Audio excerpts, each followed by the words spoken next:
Good morning, Connecticut. Well, kids are back in school and they're probably coming home with bags full of homework, right? So whose homework is it anyway?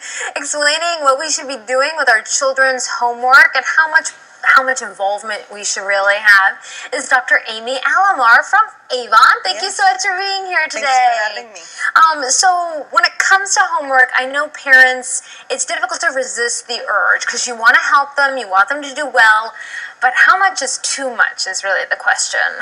The best thing to keep in mind is remember that the purpose of homework is the communication between your child and their teacher.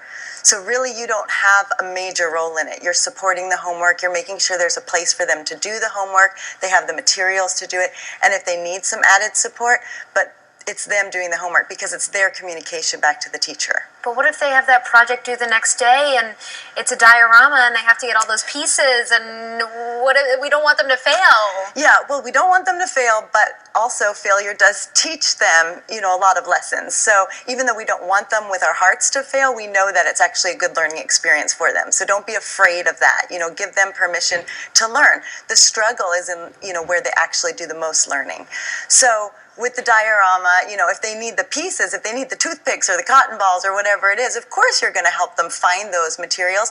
Ideally, they haven't left it to the last night, though. And if they have and you can't help them with it, if you can't get out, then they learn that lesson. They have to plan ahead. So should you look it over? Should you know what they're doing every night? That's really up to the teacher. So if the teacher is saying, I want you to sign the homework, I want you to look it over, then you do it. If the teacher is not asking for that, then it's really up to the child to get the homework done. What if they're struggling and they're asking for help? Great question. If they're struggling, then of course in the moment you could help them out and you could talk to them, but you want to make sure that you're leaving a note on there for the teacher. And that's for like a younger child. For an older child, you want to have them advocate for themselves, go in, talk to the teacher, find out where the struggle is, find out if they need some more intervention or if it's just a simple misunderstanding. Even if it's just one math problem out of 25 math problems and they're just stuck on that one? Yeah, go ahead and give them a nudge, but make sure the teacher knows that they needed help for that one. Oh, that's good. That's good. So how much, in terms of talking with their teacher about the homework as well, should you get involved sure that the student is the one that's really talking to the teacher? Whenever you can, you want your child to be their own advocate. So you want to encourage them, even role play with them at home. What are you going to ask your teacher? What are you going to say to your teacher?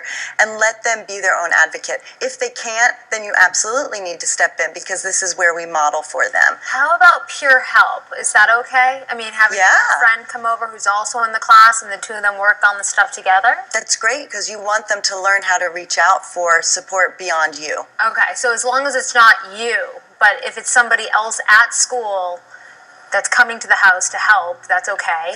And then tutors as well, I take it? Or? Well, when you hire a tutor, you want to make sure you're hiring a tutor for the right reason. And so you want to get at the, sort of what the heart is. Like, are you doing it just because of a grade or are you doing it because there's an actual misunderstanding and problem with the processing? And you want to talk with the teacher, make sure your student and your teacher and maybe any other supporting staff understands what's going on before you hire. Because you want to make sure you get the right person in there. Right. Do they just need some extra repetition? Right. Well, thank you so much, Dr. Amy. Some great advice. Welcome.